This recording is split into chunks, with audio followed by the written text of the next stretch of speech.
Running 5 kilometers every day sounds pretty simple. No fancy training plan, no expensive gear. Just lace up, head out, and run. But here's the surprising part. After a few weeks, your body starts changing in ways most people never talk about. Some changes are amazing. Others can leave you wondering if you're actually getting worse instead of better. So what really happens when you run 5 kilometers every single day for weeks, even months? Let's get into it. Week 1. Your body has questions. Day 1 feels amazing. You lace up, you head out, you run your 5 kilometers feeling motivated, energized, maybe even slightly smug about your new lifestyle. Day 2. Your legs file a formal complaint. Everything below your waist has suddenly decided to unionize, and they have a very detailed list of demands. Quads tight, calves tight, somewhere behind your knees, tight. You didn't even know you had muscles back there. You do now, and they are not happy. This is completely normal, by the way. What's happening is, your body is being introduced to a mechanical load it hasn't dealt with before. Your muscles, tendons, and joints are all adapting to the repeated impact of running, and adaptation, unfortunately, is not comfortable.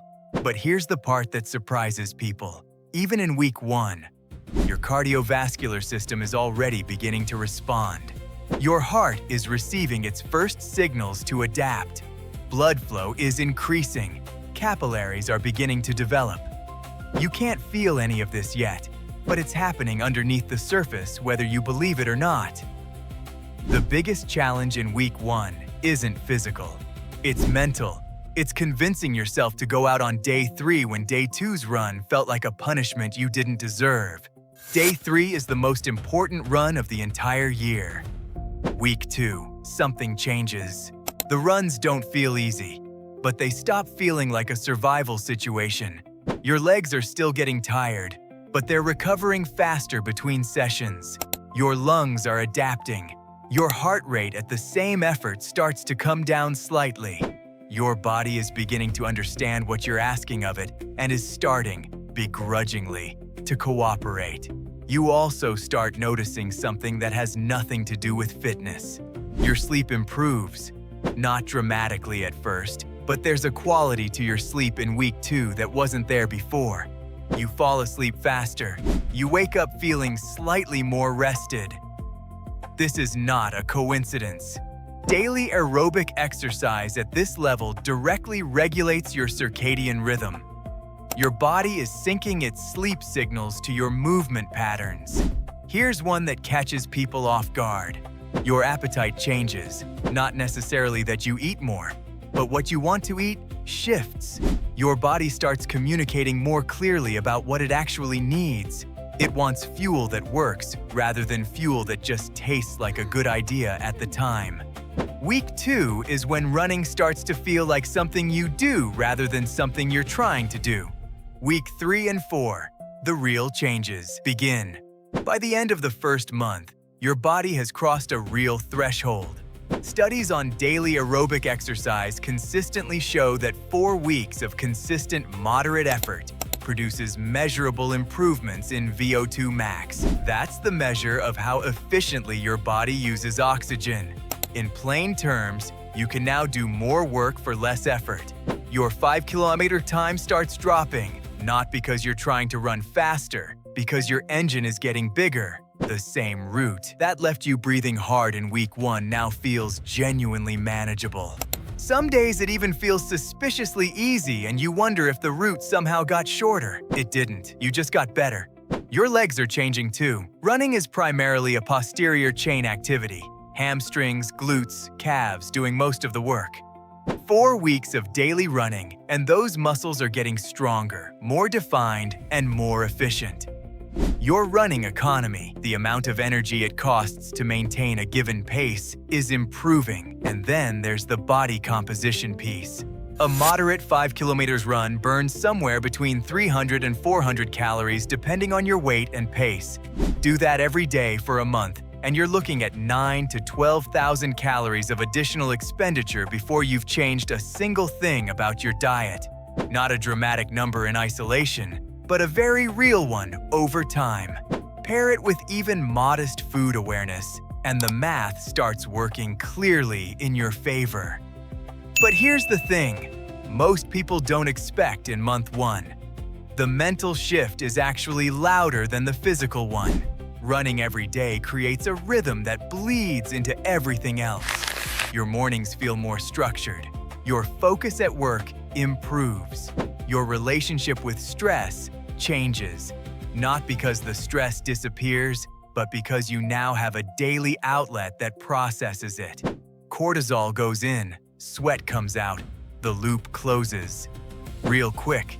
If you've made it this far into the video, you're clearly the type of person who actually wants to understand this stuff rather than just scroll past it. So hit subscribe. New running and cycling breakdowns every week. You clearly belong here. Now back to it. Month 2. You're a different runner. By month 2, the person who struggled through week 1 is completely gone. You're running the same 5 kilometers in less time, at a lower heart rate, with more energy left at the end. That's physiology doing exactly what physiology is supposed to do when you give it a consistent stimulus. Your heart has literally grown stronger. Your mitochondria have multiplied. Your body has built a bigger engine than the one it started with. Here's a number worth knowing. Most people who commit to daily running for 60 days see their resting heart rate drop by 5 to 10 beats per minute. That number is not about aesthetics. A lower resting heart rate means your heart is working more efficiently. It means you are objectively, measurably, healthier than you were 2 months ago. Your posture starts improving around this point too. Running builds core stability in a way most people don't anticipate. Your hip flexors lengthen. Your glutes start firing properly. The way you carry yourself in daily life changes in ways people around you start noticing before you do. And here's the month 2 thing that nobody warns you about. On days when you don't run, something feels off. Not painful, not dramatic, just an absence of something that's supposed to be there. Your body has built a new normal, and the new normal includes a daily 5 kilometer. This is the moment the habit becomes identity. You don't think of yourself as someone who is trying to run every day anymore.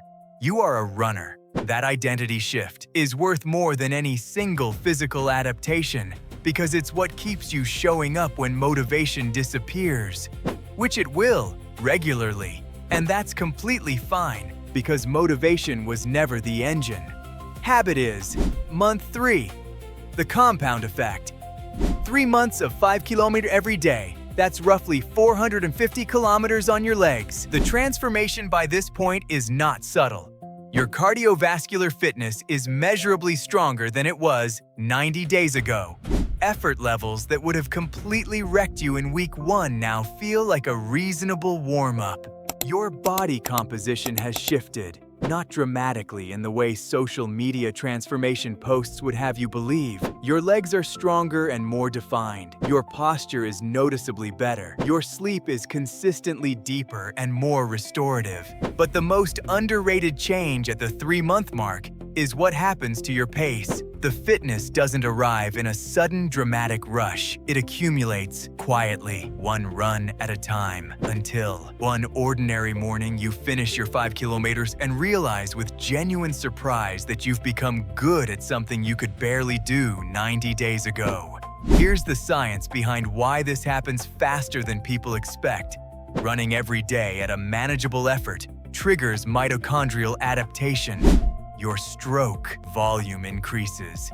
Your heart pumps more blood with each beat. Your lactate threshold rises, meaning you can now sustain faster paces before your muscles start producing the fatigue chemicals that slow everything down. Here's the honest part.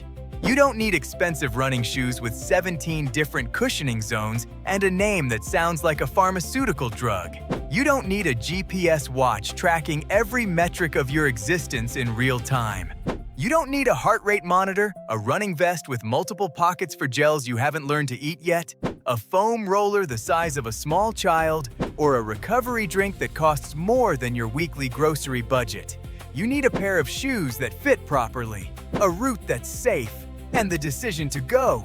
That's the entire list. The gear upgrades can come later, after you've proven to yourself that you'll actually show up.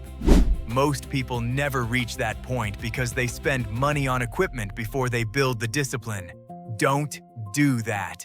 Start with what you have right now. 5 kilometers every day. Track nothing except whether you went or you didn't.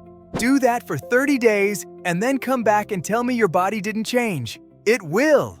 And somewhere around day 80 or 90, on an ordinary Tuesday morning when you finish your run, feeling genuinely good and realize you can't even remember the last time you dreaded going out, you'll understand why people who run every day are almost impossible to stop. The 5 kilometers is just the beginning. See you on the next one.